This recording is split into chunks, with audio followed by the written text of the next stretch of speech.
Okay, Bella Nayak గారు, అంటే తూర్పుగోదావరి జిల్లా పరిపాలన సౌలభ్యంగా అంటే అప్పట్లో తూర్పుగోదావరి జిల్లాలో ఉన్నా కానీ ఆలయం వరకు మాత్రము తానిషా పరిధిలో, లేదంటే ఆ తర్వాత వచ్చిన అధికారులందరూ కూడా వరంగల్ జిల్లా అధికారులే పర్యవేక్షణ అధికారంలో వాళ్ళతో ఉండేదనేది అంటున్నారు. దీని ప్రకారం చూసుకుంటే ఆలయం వరకు తెలంగాణ ప్రాంతానికి, భద్రాచలం వరకు ఇటువైపు విభజించేది అటువంటి ఛాన్సులు ఉంటాయంటారా? అట్లా అవకాశం లేదండి. ఇప్పుడు ఒకటి చరిత్రాత్మకంగా తీసుకున్నా కానీ భద్రాచలం గుడిని కట్టింది అక్కడ ఉన్నటువంటి ప్రజల సొమ్ముతోని, అది నిజాం ప్రభుత్వానికి రావాల్సినటువంటి నిధులతో కట్టిండ్రు. దాని మీదనే మన రామదాస్ గారు జైలుకి వచ్చింది. ఇదంతా అందరికీ తెలిసిన చరిత్రే ఒకటి. రెండోది, భద్రాచలం గుడి ఉన్నటువంటి శ్రీనివాస్ గారు చెప్పినటువంటి లెక్క ప్రకారమే గుడి ఉన్నటువంటి 27 ఎకరాల భూమి పాల్వంచ తాలూకాలో ఉంది. చాలా స్పష్టంగా చెప్తున్నది, నేను చెప్పట్లేదు, శ్రీనివాస్ గారే చెప్తున్నారు అన్నమాట. ఫస్ట్ టైం అండి టీవీలో కానీ చెప్తున్నది ఏనండి శ్రీనివాస్ గారు, దయచేసి ఏనండి, మీరు చెప్పింది వాస్తవం. అంతే, లోతుల్లోకి చర్చలోకి పోయినప్పుడు ఒక్కొక్కటి మాట్లాడదామని మీరే చెప్పారు. ఎందుకు తొందర, నేను తొందరపడట్లేదు. నేనేమంటున్నానంటే భద్రాచలం గుడి ఉన్నటువంటి ప్రాంతమే మొత్తం కాదు, రెవెన్యూ రికార్డ్స్తో ప్రకారం శ్రీనివాస్తో కావాలంటే మళ్ళోసారి ఆ రికార్డులని ముంగడబెట్టుకొని మాట్లాడదాం. కానీ పాల్వంచ తాలూకాలోనిది. అటువంటి అప్పుడు అదొకటి. రెండవది, ధర్మం ప్రకారం చూసినా, పరిపాలనా సౌలభ్యం ప్రకారం చూసినా, న్యాయం ప్రకారం చూసినా, ఇవాళన్నటువంటి పార్లమెంటరీ ప్రజాస్వామ్య వ్యవస్థ ప్రకారం విభజన ఉన్నటువంటి ఒక పార్లమెంట్ సెగ్మెంట్ కింద చూసినా భద్రాచలం తెలంగాణలో అంతర్భాగంగా చూడాల్సి ఉంటుంది. అయితే దాని మీద పూర్తి హక్కు గిరిజనులేదే అంటాను నేను. నాయక్ గారు ఇంకో విషయం గమనించట్లేదు ఏమండి, నాయక్ గారు విషయం గమనించట్లేదు. దేవుడి దగ్గరికి ఎవరు వెళ్తారు? ఆర్తహ అంటే దేవుడు అంటే ఏమిటి తెలుసుకోవాలని వెళ్ళేవాడు ఒకడు. జిజ్ఞాసు అంటే భగవంతుడి యొక్క స్వరూపం ఎట్లా ఉంటుంది ఆ వైభవం తెలుసుకునేవాడు ఒకళ్ళు. అర్ధార్థి దేవుడి కింద ఏం నిధి ఉందో అనేవాడు వెళ్ళేవాడు ఒకడు. జ్ఞానీచ జ్ఞానం కోరుకునేవాడు ఒకడు. అయితే ఇప్పుడు ఎందుకు అక్కడ అంటే అక్కడ ఉండేటువంటి, మీరు ఇంకా అర్థం చేసుకోవట్లేదు, అక్కడ ఉండేటువంటి ఇవన్నీ ఉన్నాయి కదా ఆల్రెడీ, ఏవి మన బండలు గిండలు అన్నీ ఉన్నాయి కదా, అన్ని గ్రానైట్స్ అన్నీ దొరుకుతాయి కదా. కనుక పొలిటికల్ యాంగిల్ వేరే అక్కడ, మీకు అర్థం గమనించట్లేదు ఇక్కడ. ఇప్పుడు మీరు చూడండి, ఇప్పుడు ఇందాక వారు రంగారెడ్డి జిల్లా విషయం కూడా తీసుకొచ్చినాడు చెప్తాను నేను. హైదరాబాద్ రేడియేషన్ లాభం పొందాలి అనుకోవాలంటే అలా పొందాలనుకునే వాళ్ళకి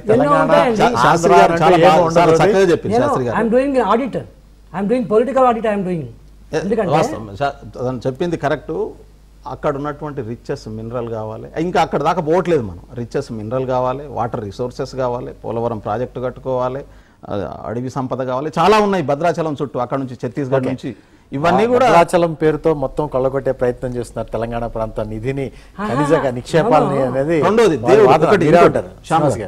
శ్రీనివాస్ గారు మాట్లాడే ముందు, దేవుడు ఏ ప్రాంతంలో ఉన్నా ఎవరన్నా వచ్చి దర్శనం చేసుకుంటారో మొక్కుంటారు, అందులో ఇబ్బంది లేదండి. మేము తిరుపతి పోవట్లేదు, మా ఇంటి దైవం తిరుపతి, మేము ఎక్కడున్నా తిరుపతి వెంకటేశ్వర స్వామిని మొక్కుంటున్నాం వెళ్ళి. బాలాజీ, సరే ఆ బాలాజీ కూడా కబ్జా అయ్యండి అనుకోండి, ఆ గిరిజన దేవుడు పోయి ఇప్పుడు అందరి దేవుడు అయ్యండి, మంచిదే. మల్లన్న కాలేదు, ఓకే, దేవాలయాలు ఎక్కడున్నా కానీ ఎవరైనా వెళ్ళొచ్చు. మార్పు జరిగిన ఒకటండి, పెద్దలు వారు చెప్పిన ఆగమ శాస్త్ర దాంట్లో నేను చేయగలను. నేను తెలియని విషయాలని మన గౌరవంగా అంగీకరించడం మంచిది. మిగతా విషయాల్లో నేను తలదొచ్చును. ఇవాళ అబ్దుల్ హసన్ తానిషా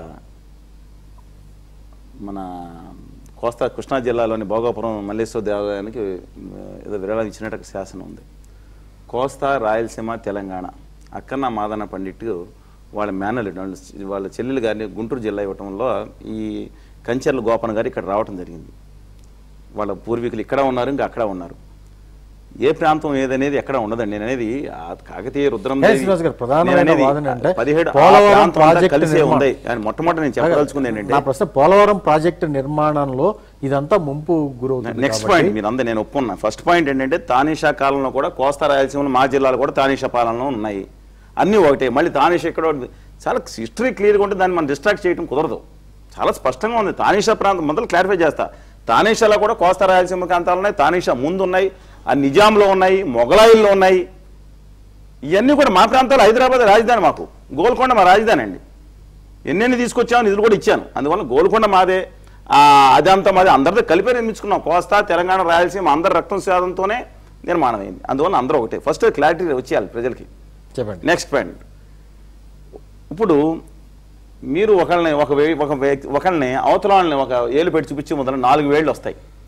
అవతల వాళ్ళు జల సంపద కావాలని తీసుకుంటున్నారు, వాళ్ళ ఆస్తి మళ్ళీ వాళ్ళు అడుగుతున్నారు. కాబట్టి నేను అడిగే, మరి దానికే కదా అడిగేది.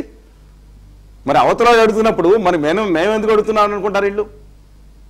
అవతల వాళ్ళ ఆస్తిని అవతల వాళ్ళకి ఇచ్చేటప్పుడు వాళ్ళకి దురుద్దేశం అంటగట్టినప్పుడు దానికి 4 దురుద్దేశాలు వస్తాయి ఇక్కడ. అంటే ఎలా వస్తాయి?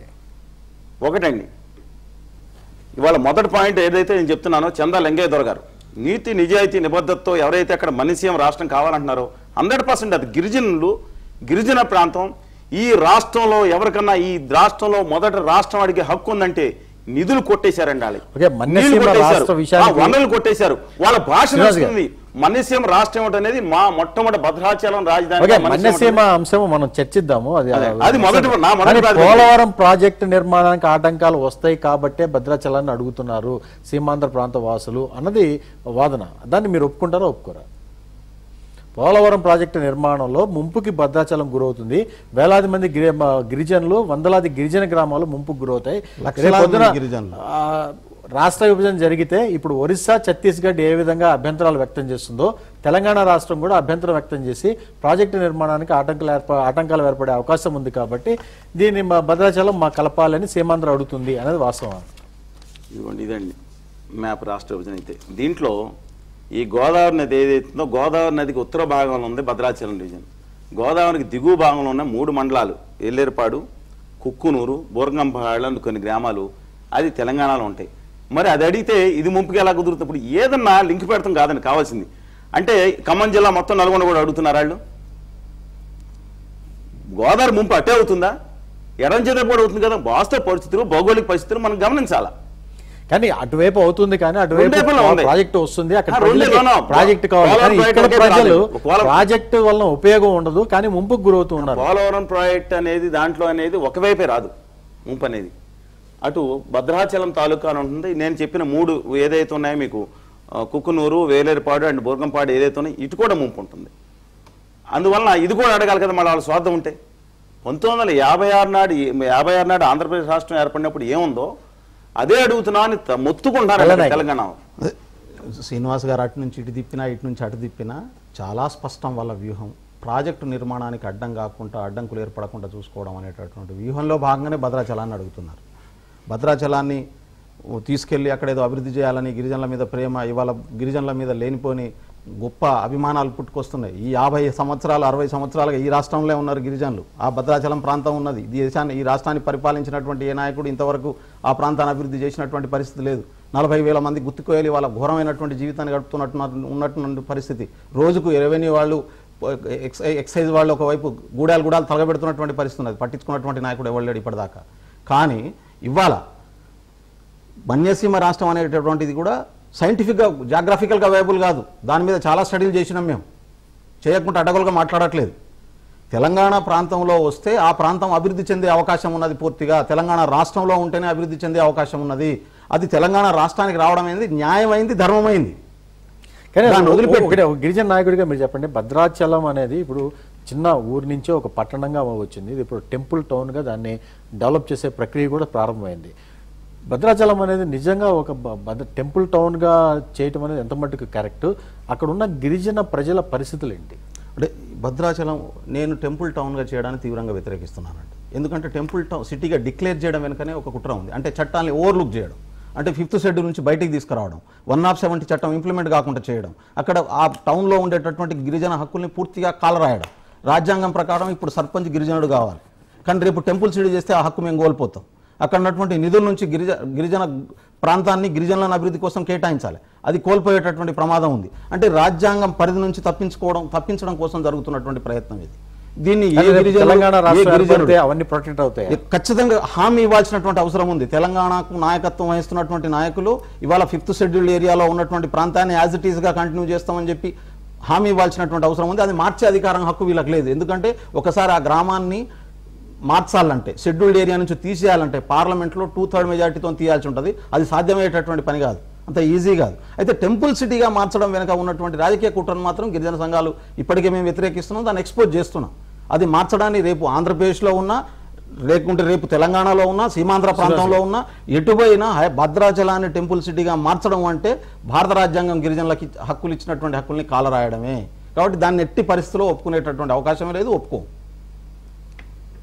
గిరిజనుల సమస్యల మీద ఆదిమ జాతి అంటే కొండ జాతి గిరిజనులు ఇక్కడ ఈ కొండ దొర కొండరెడ్లు కోయిలు గుత్తుకోయిలు భగతలు సవరలు దాదాపు ఈ రాష్ట్రంలో 33 షెడ్యూలు తెగల్లో ఉన్న వాళ్ళకి 30 జాతులు అండి వాళ్ళు ఎలాంటి శ్రీనివాస్ గారు 33 కాదు 35 గిరిజన తెగలు ఇవాళ చందా లింగేశ్వర గారిని మాట్లాడండి. ఇవాళ ఆ ప్రాంతంలో ఉన్న గిరిజన నాయకులు తరతరాలుగా వేలాది సంవత్సరాలుగా ఆ ప్రాంతానికి సంబంధించిన గిరిజన నాయకులు పిలవండి, మీరు చర్చ పెట్టండి. గిరిజనుల మధ్యన కాంట్రడిక్షన్ తీసుకొచ్చి అతి తెలివితేటలు వద్దు. మీరు ఆంధ్ర మేధావులు కావచ్చు.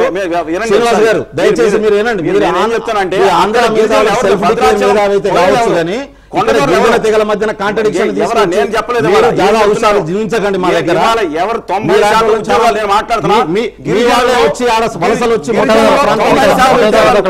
లెట్ మీ కంప్లీట్ అండి. మధ్యలో దాడి చేశారు. గిరిజనులలో ఇవాళ ఉన్న రాష్ట్ర జనాభాలో 90% ఉద్యోగాలు ఎవరికి వెళ్తున్నాయి, ఏ ప్రాంత నిధులు కొట్టబడ్డాయి, ఎవరికి వెళ్తున్నాయి అది తేల్చాలి కదా. అది కూడా సామాజిక న్యాయం అన్నప్పుడు సమన్యాయం జరగాలి.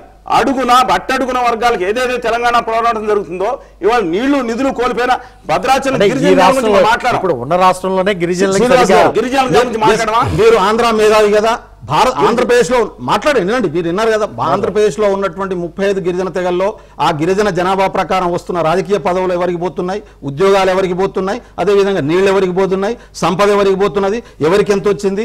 గిరిజన శాఖ దగ్గర 2011 లెక్కలు ఉన్నాయి. మీరు పోయి బోర్డు మీద ఉన్నాయి రాష్ట్రంలో రమేష్ రాథోడ్, ఒకళ్ళు బలరాం, ఒకళ్ళు కిషోర్ గారు. ఇవాళ చందా లింగేశ్వర గారు చెందుతున్న ఆవేదనతో ఒక్కసారి మీరు ఎప్పుడు సంబంధించినటువంటి వాళ్ళు 7 ఎమ్మెల్యేలు, మీకు ఏం లెక్కలు తెలుసు, మీకేం తెలుసు మాట్లాడుతున్నా. బోర్డుకు సంబంధించిన వాళ్ళు 3 ఎమ్మెల్యేలు తర్వాత నిజంగా గిరిజనులకి అన్యాయం జరుగుతుందా? గిరిజన తెగల అంతరం మూలంగా రేపు విభజన జరిగితే, రాష్ట్ర విభజన జరిగితే ఆ విభజనలో ఇబ్బంది పడతారనేది చూద్దాం.